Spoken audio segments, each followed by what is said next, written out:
আইপিএলের ইতিহাসে সর্বোচ্চ রান তাড়া করে ম্যাচ জিতল পাঞ্জাব এবং শুধু তাই নয়, নিজেদের গড়ার রেকর্ড নিজেরাই ভাঙল পাঞ্জাব। এবং এই ম্যাচে দিল্লি প্রথমে ব্যাট করতে নামে এবং রান তোলে 264 রান, 2 উইকেট হারিয়ে 264 রান, কিন্তু সেই রান তুলে ফেলে পাঞ্জাব 2026 সালে।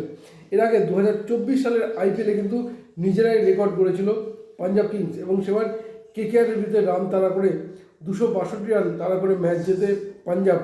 এবং তার এর আগে আমরা যদি দেখি, ম্যাচ জিতেছিল হায়দ্রাবাদ, সালটা ছিল 2025 সালে পাঞ্জাবের যে গড়া রান 247, 2 উইকেট হারিয়ে তুলে ম্যাচ জেতে হায়দ্রাবাদ। আরসিবি, এর আগে আরসিবি লখনৌয়ের বিরুদ্ধে, লখনৌ 2025 সালে যে লক্ষ্য দিয়েছিল 230 রানের লক্ষ্যমাত্রা কিন্তু ছুঁয়ে ফেলে আরসিবি 2025 সালে। এবার যদি দেখি এবারের আইপিএলে 2026-এর আইপিএলে কিন্তু রাজস্থানের বিরুদ্ধে আরও একটা রেকর্ড করে ম্যাচ জিতল হায়দ্রাবাদ, যেখানে রাজস্থান রয়্যালস করে 228 রান এবং সেই ম্যাচে কিন্তু তারা করে 229 চলে 18 ওভার 5 বলে সানরাইজার্স হায়দ্রাবাদ।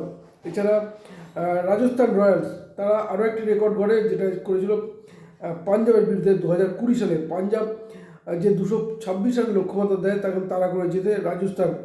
মুম্বাই ইন্ডিয়ান্স 2025 সালে কেকেআরে ছুড়ে দেওয়া রান 224 রান তাড়া করে যেতে মুম্বাই ইন্ডিয়ান।